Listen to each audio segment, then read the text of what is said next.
পূৰ্বৰ বাসনা যত অদৃষ্ট কহিতে সতৰ যতম তিনি গুণয়ে হিমতে সবে মিলি নানাবিধ শৰীৰ জীৱৰ ঈশ্বৰত বিনে নুহে কেহুচ তান তৰ এয়া ঈশ্বৰ চিনাকি প্ৰজাসকলক দি আছে পিঠুৱে ঈশ্বৰ কেনেকুৱা তেওঁ যে এই পঞ্চভূত নানাবিধৰ কলেবৰবোৰ সৃষ্টি কৰিছে তাৰ ভিতৰত গুণৰ ওপৰত ভিত্তি কৰি পেলাই সৃষ্টিবিলাক কৰা হৈছে কোনোবাই প্ৰাৰব্ধত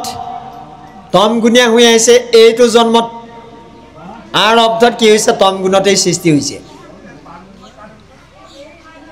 প্ৰাৰব্ধত যদি ৰজগুণত আছিল তেনেহ'লে আকৌ এইটো আৰব্ধত ৰজগুণত সৃষ্টি হ'ব ঠিক সেইধৰণে এই ৰজগুণত সৃষ্টি হোৱাৰ পাছত আমি জানিলোঁ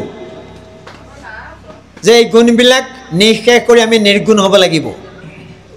তেনেহ'লে আমাক লাগিব সৎসংগ সৎসংগ বিচাৰি পোৱা এটা মাধ্যম মাত্ৰ হ'ল ভাগৱত মাধ্যম সৎসংগ আপুনি বাহিৰত ক'তো বিচাৰি নাপায় এয়া যিমানেই পৰিচয় নিদিয়ক আমি সেই টিকাকাৰ সৎসংগ নহয় টিকাকাৰ সৎসংগসকলক ভাগৱতত উল্লেখ কৰিছে নাম সেইসকল টিকাকাৰ সেইকাৰণে মহাপুৰুষে কৈছে কৰ্মত বিশ্বাস যাৰ হিয়াত থাকন্ত হৰি আতিশয় দূৰহন্ত তাৰ দূৰতো বিদূৰহন্ত তাৰ অহংকাৰ থাকন্তেও সাক্ষাতে কৃষ্ণক পোৱা শ্ৰৱণ কীৰ্তন ধৰ্ম যাৰ যেনেকৈ অহংকাৰো তিনিটা ভাগত বিভক্ত তমগুণীয়া অহংকাৰ ৰজগুণীয়া অহংকাৰ সৎগুণীয়া অহংকাৰ সেইটোৰ পৰা আমি বুজি পালোঁ যে আমাৰ তিনিটা গুণ বিশেষ প্ৰয়োজন সেই যে সৎগুণত কি তিনিটা গুণ অহংকাৰ চাৰিটা আমাক আছে তিনিটা গুণত বৰ্তি থাকে অহংকাৰ এই অহংকাৰ তিনিটাৰ ভিতৰত আমাৰ এই 4 নম্বৰটো যিটো সৎগুণীয়া অহংকাৰ সেইটোৱে সৎ কাম এটা কৰিমেই মই কৰিম এইবোৰ মই কৰিম কৰিমেই এইবিলাক অহংকাৰ সেইকাৰণে পিছফাকিত কি বুলি ক'লে অহংকাৰত থাকন্তেও সাক্ষাতে কৃষ্ণক পাৱে শ্ৰৱণ কীৰ্তন ধৰ্ম যাৰ এই বৃদ্ধা এগৰাকীক পুতেকে ক'লে মা এনেই দেহাটো ভাল নহয় হাই প্ৰেছাৰ চলি আছে আপুনি ইমান দূৰ খোজকাঢ়ি যাব নালাগে এগৰাকীয়ে ক'লে যামেই শ্ৰৱণ কীৰ্তনলৈহে যাম যদি তাতে কিবা অঘটন কথা ঘটিব ভালেহে সেইটো সৎ অহংকাৰ থাকন্তেও সাক্ষাতে কৃষ্ণক পাৱে শ্ৰৱণ কীৰ্তন ধৰ্ম যাৰ সেইকাৰণে সত ৰজ তম তিনি গুণ মতে ভগৱন্তৰ সৃষ্টি কৰিছিল ভগৱন্তৰ সৃষ্টি তিনি গুণ নহ'লে সৃষ্টি নহয় কাম কৰি ল'ম এই 4টা বস্তু নহ'লে আপুনি চলিব নোৱাৰে সেইকেইটাকো সৎগুণত চলাবলৈ চেষ্টা কৰিব লাগিব কাম বোলা বস্তুটো নহ'লে আপুনি একো কামেই নকৰিব কোনো কামনাই আপোনাৰ মনলৈ নাহিব সেইকাৰণে কামটো সৎগুণত কৰিবলৈ কৈছে ক্ৰোধ যদি নাথাকে আপুনি আপোনাৰ পৰিয়ালটোকে চলাব নোৱাৰিব এখন সমাজ চলাব নোৱাৰিব সৎগুণীয়া ক্ৰোধটো ব্যৱহাৰ কৰিবলৈ কৈছে লোভ যদি নাথাকে লোভৰ বশৱৰ্তী হৈ মানুহে কিছুমান কাম কৰে গতিকে সেই কামবিলাক সৎ হ'ব লাগিব আপুনি নিজে উপাৰ্জন কৰক লোভটো মাৰক লোভৰ ওপৰত মোহ মহটোৱে সাঁচতীয়াকৈ ৰাখে, সাঁচতীয়াকৈ যদি নাৰাখে পিছৰ বছৰ আপুনি চলিব কেনেকৈ? সেইটো হ'ল মহ। এইকেইটা সৎ কাম, ক্ৰোধ, লোভ, মোহ, এই চাৰিটা সৎগুণত আপুনি ব্যৱহাৰ কৰিব পাৰিব। এনেকৈ প্ৰভু ভগৱন্তই সৃষ্টি কৰিছে তিনিটা গুণক, তিনি গুণক আশ্ৰয় কৰি। সেইজন ভগৱন্তই সৃষ্টিকৰ, সেইজনকে তোমালোকে ভজিব লাগে। ঈশ্বৰক মই তোমালোকক ভজিবলৈ কেলৈ ক'লোঁ? মোক ভজিব নালাগে, ঈশ্বৰক ভজা কেলৈ ক'লোঁ? তাৰ উদাহৰণ দি আছে, ঈশ্বৰক নিৰ্ণয় কৰি আছে। ঈশ্বৰ নিৰ্ণয়, শ্ৰেষ্ঠতা আৰোপণ কৰি আছে, সাৰটো দেখুৱাই আছে। ভাগৱতে কৈছে, কৃষ্ণেহে পৰম দেৱ সংসাৰ তেসাৰ, এ পাতকী উত্তৰে মাত্ৰ নামলৈ লেজাৰ। সাৰ, বাকীবোৰ চব অসাৰ। ব্ৰহ্মা, শিৱ, ইন্দ্ৰ, বায়ু, বৰুণ এইবোৰ অসাৰ, সেইসকলৰ মৃত্যু আছে। কিন্তু তোমালোকক ভজিবলৈ কোৱা জনৰ মৃত্যু নাই, অচ্যুত, তেওঁ বিনাশ নাই, সেইজনক ভজিবলৈ কোৱা হৈছে। যিজনে এই সমস্তবিলাক 34টা তত্ত্বযুক্ত এটা দেহবোৰ নিৰ্মাণ কৰিছে, দেহবোৰ সৃষ্টি কৰিছে। সেই 34টা তত্ত্ব কি? পঞ্চ জ্ঞানেন্দ্ৰিয়, পঞ্চ কৰ্মেন্দ্ৰিয়, পঞ্চ তন্মাত্ৰ, পঞ্চভূত, 4টা অন্তৰেন্দ্ৰিয়, 7টা ধাতু,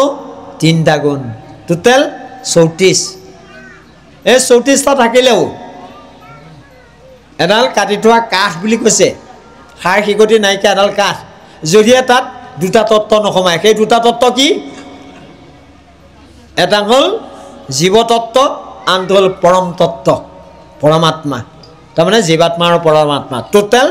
36 তত্ত্বৰে এটা পূৰ্ণাংগ শৰীৰ। এই শৰীৰবিলাক সৃষ্টি কৰোঁতা কোন? সবে মিলি নানাবিধ শৰীৰৰ জীৱৰ ঈশ্বৰত বিনে নোহে কেহু স্বতন্ত্ৰ।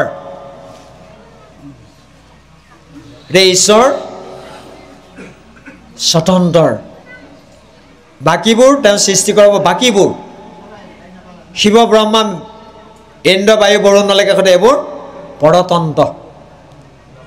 বৃত্ৰাসুৰ যুদ্ধত হাৰি পেলাই তেওঁলোকে নিজেই কৈছে,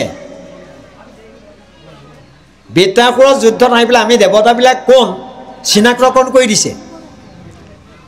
অবৃত্তত হাৰিয়া যুদ্ধে যত দেৱগণ কৰিলা কৃষ্ণক স্তুতি পহিয়া শৰণ, ৰাগ আদি শূন্য তুমি পৰম নিৰ্মল,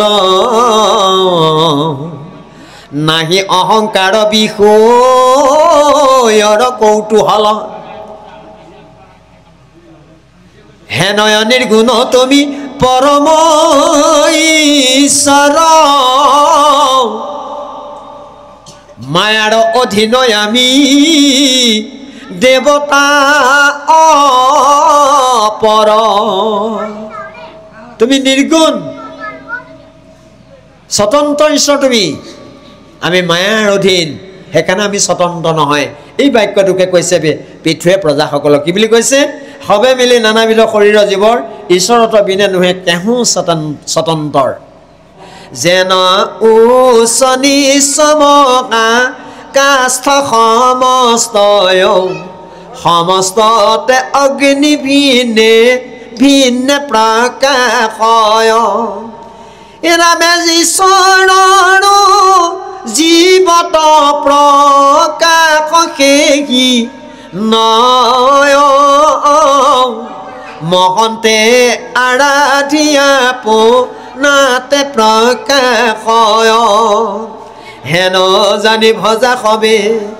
গুৰু নাৰায়ণ, নিজ ধনে খাবহিতে কৰায়া ৰাধন। ইয়াৰ পাছত কি কৈছে? যে সেইজন প্ৰভু ভগৱন্তই সমস্তকে নিয়ম কৰি পেলাই সৃষ্টি কৰিছে নাম সেইজন ভগৱন্তৰ নাম ইয়াত উল্লেখ কৰিছে ঋষিকেশ ঋষিকেশ মানে পৰমাত্মা আৰু ঋষিকেশৰ নামান্নত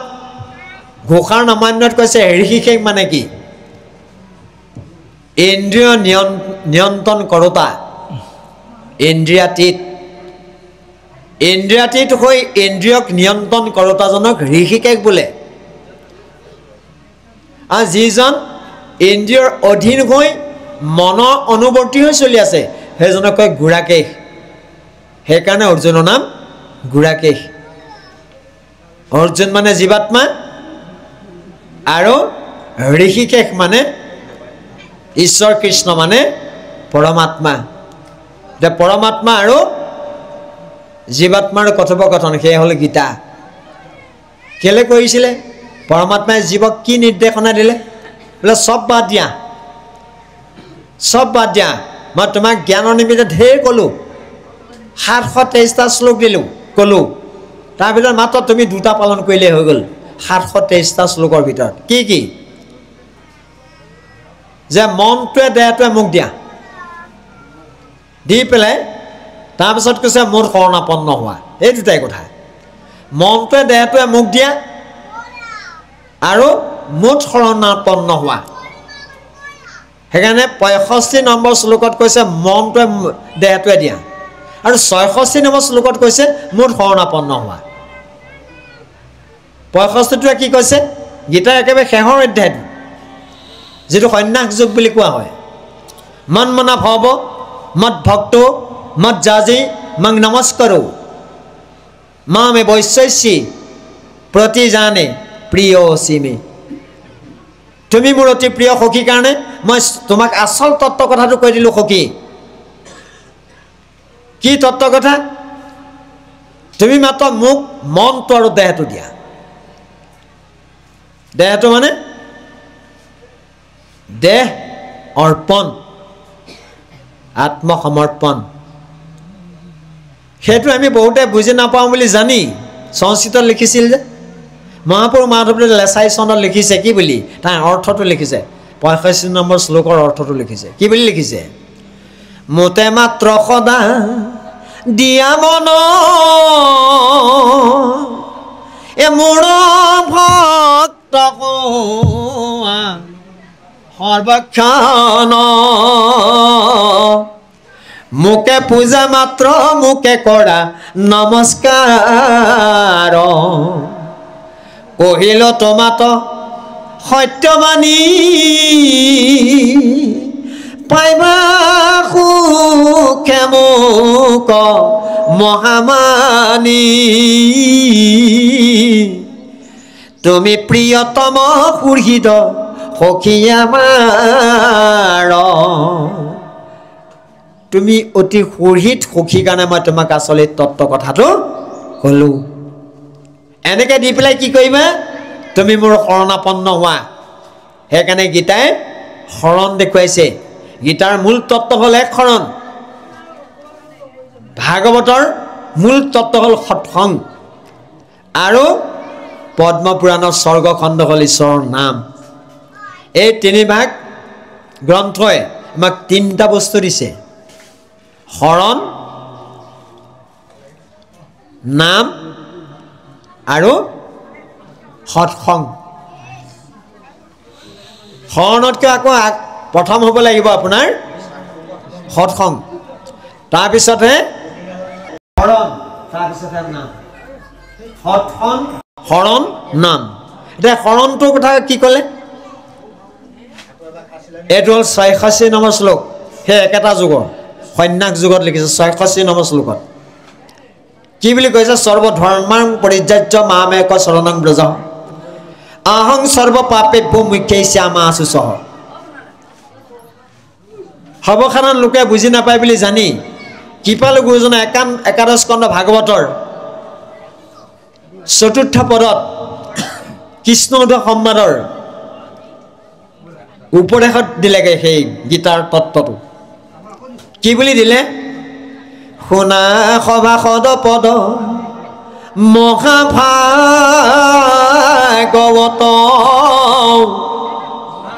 এই কথা কইলা কৃষ্ণে গীতাৰ অন্তত সৰ্বধৰ্ম এৰি এক শৰণ সাক্ষাৎ সুদৃঢ় বিশ্বাসে সখী লয়ক আমাত এ নকৰিবা ভয় হেৰা কৰো অংগীকাৰ সমস্ত পাপতে মই কৰিব উদ্ধাৰ এয়া একাদশ স্কন্ধ ভাগৱতত উপদেশলৈ নি পেলাই গীতাৰ তত্ত্বটো দিছে এখন তত্ত্ব এখন ইমান সহজ নহয় এখনে কাক বুলিছে হুয়া এক শৰণ কৃষ্ণৰ লবে নাম নুশুনয় আনক দেৱতাৰ নাম অ ব্যভিচাৰিণী আকৌ বুলিও ভকতি নাহিকে প্ৰয়াসতে অল্পেই সাধে গতি সেইসকল মানৱৰূপী জীৱৰ কাৰণে বৈকুণ্ঠৰ দুৱাৰ প্ৰতি মুহূৰ্ততে খোলা এক শৰণৰ মহিমা এক শৰণৰ তাৎপৰ্য সেইকাৰণে আমি এক শৰণটো বজাই ৰাখিব সকলোৱে লাগিব ইয়াৰ পাছত সেইকাৰণে কৈছে সমস্তকে নিয়ন্তা কৰন্ত হিৰিকে আপুনি অন্ত সেই জীৱত প্ৰৱেশ ভজনৰ অনুৰূপে দেন্ত কৰ্মফল যতে প্ৰপঞ্চ মানে হৰিষেসকল যেন উচ্চ নিচ্চ মহাকাষ্ঠ সমস্তই সমস্ততে অগ্নি ভিন্নে ভিন্নে প্ৰকাশ হয় ভগৱন্ত সমস্ততে আছে তেওঁ নথকা জেগাই নাই পানীটো আছে পানীত নাথাকিলেহেঁতেন যদি আজি আপুনি লাইটটো জ্বলাব নোৱাৰিলেহেঁতেন পানীত নথকা হ'লে লাইট নজ্বলিলেহেঁতেন সমস্ততে আছে তেওঁ ব্যাপ্ত হৈ আছে ঈশ স্বৰূপে হৰি আত্মা স্বৰূপে তেওঁ সমস্ততেই ব্যাপ্ত হৈ আছে কিন্তু থাকিলেও তেওঁৰ বিনাশ নাই দেহবোৰৰ বিনাশ আছে কেলে সেইটো হ'ল দেহৰ ধৰ্ম অ দেহৰ ৰেখে ধৰ্ম এইটো জনম মৰণ দেহতে সে হন্তে শুৱে দেহ তপন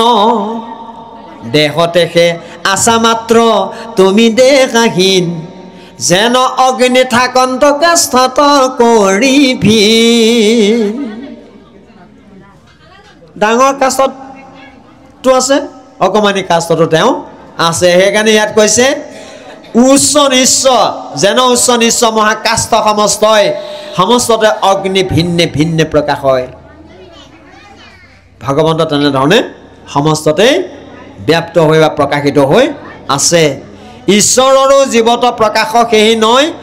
মহন্তে আৰাধি আপোনাতে প্ৰকাশ হয় হেন জানি ভজা সবে গুৰু নাৰায়ণ নিজে ধৰ্ম সাৱহিতে কৰা আৰাধন নিজৰ ধৰ্ম এতিয়া নিজৰ ধৰ্মটো আকৌ কৰিবলৈ ক'লে নহয় সেইটো কি আমাৰ প্ৰত্যেকবিলাক ইন্দ্ৰিয়ৰ চকুৰ ধৰ্ম কি নাসিকাৰ ধৰ্ম কি জিভাৰ ধৰ্ম কি জ্ঞানেন্দ্ৰিয় কৰ্মেন্দ্ৰিয় এইবিলাকৰ ধৰ্ম কি প্ৰত্যেকৰে নিজা নিজা ধৰ্ম আছে যদিও সেইবিলাকক আমি গৌণ কৰিব লাগিব সেইবিলাকক আমি গৌণ কৰিব লাগিব গতিকে সেইবিলাকক গৌণ কৰি কৃষ্ণত কৰা ধৰ্মটো মুখ্য কৰিব লাগিব নাম ধৰ্মটো মুখ্য কৰিব লাগিব বাকীখিনি নকৰিলেতো নহ'ব স্ব ধৰ্ম খেতিয়ক খেতি কৰা বেপাৰী সেইটো তোমাৰ ধৰ্ম এখন সংসাৰ চলিবৰ কাৰণে তুমি বেপাৰ চলাইছা কৰা বেপাৰী কমাৰ এনেকৈ ঢেৰ আছে ন ৰাজ্যত সেইবিলাকক উদ্দেশ্য কৰি পিঠুৱে কৈছে তোমালোকৰ স্ব ধৰ্মবিলাক কৰি থাকা কিন্তু মূল ধৰ্মটো নেৰিবা ঈশ্বৰৰ সেৱা কৰাটো এইটো মূল ধৰ্ম সেইকাৰণে এই কথাটো কৈছে যে তোমালোকে নিজৰ ধৰ্মে সাৱহিতে কৰা আৰাধন বুলি কৈছে তোমালোকৰ যি যি ধৰ্ম আছে বিষয় এখন চলিবৰ কাৰণে যিখিনি কৰ্ম কৰিবলৈ কৰা তাত বাধা নাই, কিন্তু ব্যভিচাৰ ধৰ্ম নকৰিবা। সেইটো গ'লে প্ৰাধান্য দি কৈছে এক ঈশ্বৰক ভজনাৰ বাহিৰে তোমালোকৰ অন্য ভজনা নাই। ৰাম আপুনি উতৰাবে আমাকো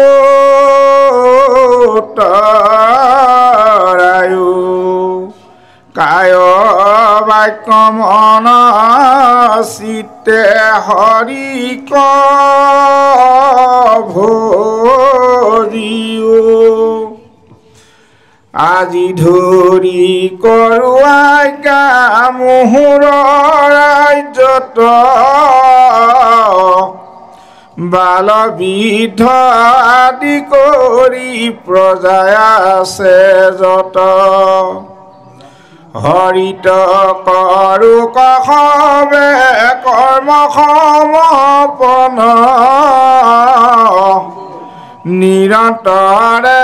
ভজুক যজুক জনাৰ্দন শুনা সবে আইতা মোৰ পৰম পচন্দ ঈশ্বৰক অনুভজিলে কৰো উগ্ৰ দণ্ড এহি মতে ৰাজা হৰি ভকতি দৰাই বুলিলন্ত সমজাক সমুন্ধি দুনাই শুনাম ৰাজ কোনো আমাৰ দেশ ব্ৰাহ্মণ কুলত চাৰা সমস্তে বিদেশ ৰামে নাহি কিছু অন্তৰই চৰ ব্ৰাহ্মণৰ শুনিওক সাৱধানে মহিমা বিপ্ৰৰ বিপ্ৰৰ চৰণ পদ্ম পূৰ্বত ৰাধি সাধিলত হৰি আপো নাৰণী সিদ্ধি ভৈলা লক্ষ্মী দেৱী নিজ যায় ঈশ্বৰৰ এৰিলা চঞ্চল দোষ দেৱী নিৰন্তৰ লোভিলন্ত হৰি যশ সমষ্টি লোকত এতেকে ব্ৰাহ্মণ্য দেৱ নাম পত ক্ষত বিপ্ৰৰ সেৱাত কৃষ্ণ দেৱৰ সন্তোষ সাধন্ত সমস্তে কামে গুচাই বেদোষ এতেকে ব্ৰাহ্মণ কুল কৰিও সেৱন বিপ্ৰৰ সেৱাত সিজিবে প্ৰয়োজন আৰু শুনেও ক শাস্ত্ৰ নয়ক যেন থান নাহিকে পবিত্ৰ বিপ্ৰ মুখৰ সমান এই ব্ৰাহ্মণৰ মুখে মই ভুঞ্জু যে নকৰি অনলসী মত নোহে ঘৃত ভক্ষ কৰি ব্ৰাহ্মণৰ মুখে হৰি ভজন্ত সাক্ষাৎ আনুযত দেৱগণ জগত প্ৰখ্যাত ব্ৰাহ্মণৰ মুখে হৰি জামন ত্ৰিপিটি নাহিকে তাদ্দিশ হোম অগ্নিৰ আহুতি হেন জানি লোকসৱে ব্ৰাহ্মণক ভজা বিপ্ৰৰ মুখৰ দ্বাৰা ঈশ্বৰক যজা এয়া সাধুক প্ৰশংসা কৰিছে ব্ৰাহ্মণ মানে জাতত ব্ৰাহ্মণ হলেও ব্ৰাহ্মণ নহ'বলৈকো আছে জাতত ব্ৰাহ্মণ হলেও ব্ৰাহ্মণ হ'ব পাৰে জাতত ব্ৰাহ্মণ হলেও ব্ৰাহ্মণ হ'ব নহ'ব নোৱাৰে যেনেকৈ বিপ্ৰ দামোদৰক প্ৰশংসা কৰিছিল বিপ্ৰ দামোদৰক প্ৰশংসা কৰিছিল কোনে শুকদেৱে কাৰ আগত বিপ্ৰ দামোদৰৰ ক্ষেত্ৰত কি কৈছিল শুকদেৱে পৰীক্ষিতক হেৰা এওঁ জাতত ব্ৰাহ্মণ আৰু কৰ্মটো ব্ৰাহ্মণ ঋষি ধৰ্মে স্থিত বুলি কৈছে জাতিটো ব্ৰাহ্মণ এন্তে ঋষি ধৰ্মে স্থিত ঋষি ধৰ্মত এওঁ পৰিপূৰ্ণ মানে ঋষি শব্দ অৰ্থ হ'ল ত্যাগী ত্যাগী মানে ভকত ত্যাগী মানে ভকত সেইকাৰণে ইয়াত পৃথুৰজাই কৈছে প্ৰজাসকলক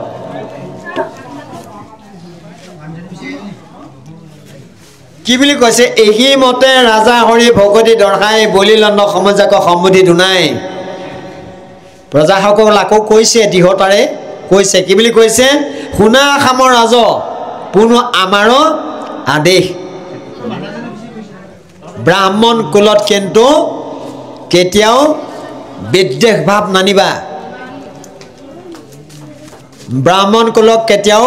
হিংসা নকৰিবা এই বাক্যটো আমাৰ এচাম মানুহক বিভ্ৰাট কৰিব ব্ৰাহ্মণ কাক বুলিছে জাতত ব্ৰাহ্মণ নহ'লেও ব্ৰাহ্মণ হ'বলৈ আছে কেনেকৈ চাব ব্ৰাহ্মণৰ কুলত জন্মগ্ৰহণ কৰিছে যদি শৰণ চৰণ নাই তেনেহ'লে তেওঁ কেতিয়াও ব্ৰাহ্মণ হ'ব নোৱাৰে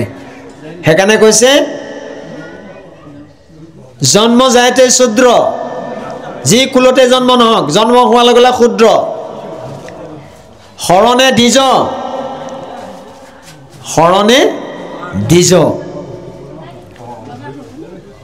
শৰণ ল'লে দ্বিতীয় জন্ম হয় সেইকাৰণে শৰণে দ্বিজ বুলি কৈছে শৰণ ল'লে হ'বনে যদি ভকতি নকৰে ভকতি কৰিব লাগিব গুৰুজনে ইমান কষ্ট কৰি পেলাই নিজেই সাঁচিপতীয়া পাত বনাই হাতেৰে সাজি তৈয়াৰ কৰি চিয়াঁহী নিজে হাতেৰে তৈয়াৰ কৰি কলম নিজে হাতেৰে তৈয়াৰ কৰি যেতিয়া নেকি মেচিন চেচিন নাছিল সেই কালত ইমান কষ্ট কৰি লিখিছে অতবিলাক লিখিলে নহয় ইমানখন ভাগৱত হাতেই লিখিলে নহয় অকল ভাগৱতেই লিখিছে নেকি তা কিমান লিখিছে তেওঁ দশম কীৰ্তন ঘোষা ৰত্নাৱলীকে আদি কৰি এইবোৰ হাতেই লিখিছে কাৰ কাৰণে কলি লোকসকলৰ কাৰণে যে ভগৱন্তৰ গুণানুকীৰ্তন কৰি ভগৱত প্ৰাপ্তি যাতে হ'ব পাৰে তাৰ কাৰণে অৱনিশি চাৰি বেদ বিচাৰি বেকত কৰোঁ হৰি নাম নিশাক দিন কৰি দিনক নিশা কৰি পেলাই ইমান কষ্ট কৰি তেওঁ আমাৰ কাৰণে এইখিনি লিখি থৈ গ'ল সেইকাৰণে এই শাস্ত্ৰবোৰ যি পঢ়িছে বেদোদ্ভাস কৰিছে তেতিয়া কি হৈ যায় দ্বিজৰ পাছত বিপ্ৰ বেদোদ্ভাসেই বিপ্ৰ